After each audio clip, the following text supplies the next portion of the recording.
ਅਯਾਲੀ ਔਰ ਛੇੜੂ ਦਾ ਵੀ ਅੱਜ ਇੱਕ ਬੰਦਾ ਮੈਨੂੰ ਫਰਕ ਦੱਸ ਰਿਹਾ ਸੀ। ਉਹ ਕਹਿ ਰਿਹਾ ਸੀ ਕਿ ਅਯਾਲੀ ਜਿਹੜਾ ਹੈ ਕੋਈ ਸਮਝਦਾਰੀ ਮੈਂ ਵੀ ਉਹੀ ਅਯਾਲੀ ਉਹ ਕਹਿੰਦਾ ਸੀ ਕਿ ਜਿਹੜੇ ਸਿਰਫ ਛੋਟੇ ਜਾਨਵਰਾਂ ਨੂੰ ਗਾਂ ਆਪਣਾ ਬੱਕਰੀ ਔਰ ਭੇਡ ਵਗੈਰਾ ਨੂੰ ਚਾਰਦਾ ਹੈ ਉਹਨੂੰ ਅਯਾਲੀ ਕਹਿੰਦੇ ਨੇ। ਔਰ ਵੇਖੋ ਇਹਨਾਂ ਕੋਲ ਇਹ ਜਿਹੜੀ ਚੀਜ਼ ਹੈਗੀ ਹੈ ਇਹ ਨੇੜੇ ਆਓ ਬਾਈ ਜੀ। ਇਹ ਕੀ ਰੱਖਿਆ ਹੋਇਆ ਜੀ? ਕਿਹੜਾ ਕੋਈ ਬੋਤਲ ਹੈ ਪਾਣੀ ਵਾਲੀ? ਇਹ ਪਾਣੀ ਦੀ ਬੋਤਲ ਹੈ। ਤੇ ਇਹ ਇੱਥੇ ਪਾਣੀ ਘੱਟ ਹੈ ਵੀ ਤੁਸੀਂ ਪਾਣੀ ਫਿਰ ਘਰ ਤੋਂ ਲੈ ਕੇ ਟੁੱਟਦੇ ਜੇ?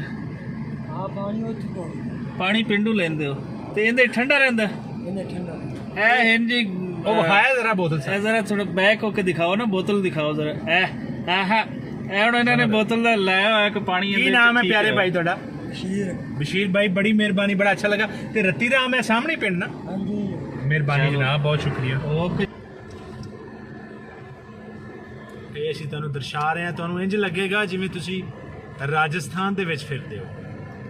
ਏਰੀਆ ਵੀ ਸੇਮ ਹੀ ਹੈ ਜੋ ਇਹ ਸਰ ਜੀ ਸੇਮ ਏਰੀਆ ਬਿਲਕੁਲ, ਕਿਉਂਕਿ ਜੀ ਬਾਰਡਰ ਮਿਲਦਾ ਜੁਲਦਾ। ਇਹ ਰੇਤ ਦਾ ਟੇਲਾ ਹੈ ਜੀ ਬਿਲਕੁਲ। ਇਹਦੇ ਵਿੱਚ ਤੁਸੀਂ ਇੱਥੋਂ ਵਿੱਚੋਂ ਦੀਵਾਰ ਕੱਢਦੇ ਹੋ ਵੀ ਇਹ ਜੋਈਆਂ ਦੀ ਤੇ ਇਹ ਬਟੂਆਂ ਦੀ ਤੇ ਜ਼ਮੀਨ ਦੀ ਹੋਈ ਹੋ ਰਾਣੀ। ਇੰਜ ਹੀ ਹੈ ਸਾਰੇ। ਇਹ ਹੀ ਹੋਇਆ ਪਾਕਿਸਤਾਨ ਦੇ ਕਿਆ ਬਹੁਤ ਜ਼ਬਰਦਸਤ ਸੀਨ ਹੈ। ਸੂਰਜ ਪਾਕਿਸਤਾਨ ਦਾ ਹੋ ਗਿਆ ਤੇ ਆਪਣੇ ਇੰਡੀਆ ਦਾ ਰੂਟ ਹੋ ਗਿਆ।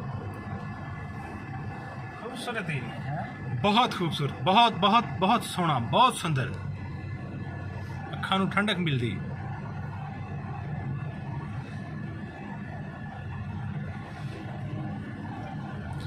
ਵੱਟੂ ਸਾਹਿਬ ਉਹ ਜੋ ਕਹਿੰਦੇ ਨੇ ਨਾ ਕਿ ਜਿੱਥੇ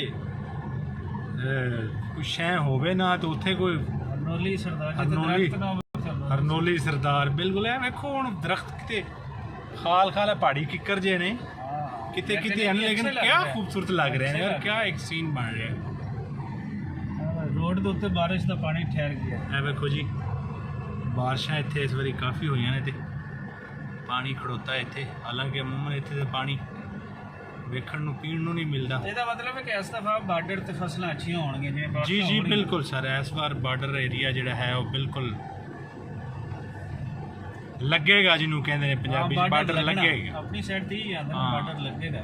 ਜਦੋਂ ਫਸਲਾਂ ਅੱਛੀਆਂ ਹੋਣ, ਇਸ ਤਲਾਕ ਕਿ ਬਾਰਡਰ ਇਸ ਵਾਰੀ ਲੱਗ ਗਿਆ। ਅਮਨ ਦਾ ਨਿਸ਼ਾਨ ਭੁੱਗੀ ਜਾ ਰਹੀ ਜੀ।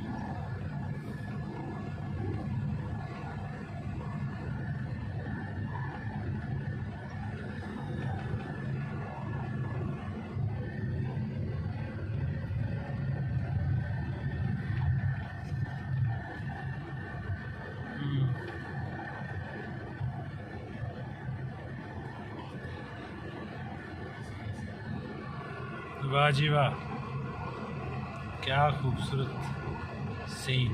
ਇਹ ਜੋ ਇਹ ਸਭ ਜਿਹੜੀ ਖਾਲੀ ਜ਼ਮੀਨ ਪਈ ਹੈ ਜੀ ਇਹ ਜਿਵੇਂ ਹੁਣ ਬਾਰਿਸ਼ਾਂ ਇੱਕ ਦੋ ਜ਼ਿਆਦਾ ਹੋਣਗੀਆਂ ਇਹਦੇ ਤੇ ਹਲ ਮਾਰ ਦੇਣਗੇ ਔਰ ਹਲ ਮਾਰ ਛੋਲੇ ਵਗੈਰਾ ਉਹ ਬੀਜ ਦੇ ਦੇਣਗੇ।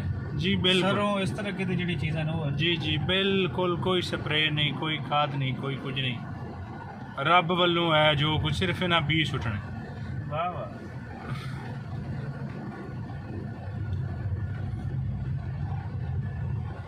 और ਇਹ ਜਿੱਦਾਂ ਆਪਾਂ ਸਿੱਧਾ ਜਾ ਰਹੇ ਹਾਂ, ਅਗਰ ਸੱਜੇ ਹੱਥ ਨੂੰ ਜਿਹੜੀ ਸੜਕ ਮੁੜ ਰਹੀ ਹੈ, ਇਧਰ ਮੁੜ ਜਾਈਏ ਤੇ ਮੱਟ ਵਾਲਾ ਔਰ ਮਦਾਨੀ ਵਾਲਾ ਤਕੜੇ ਪਿੰਡ ਸਨ ਸਿੱਖਾਂ ਦੇ ਜੀ।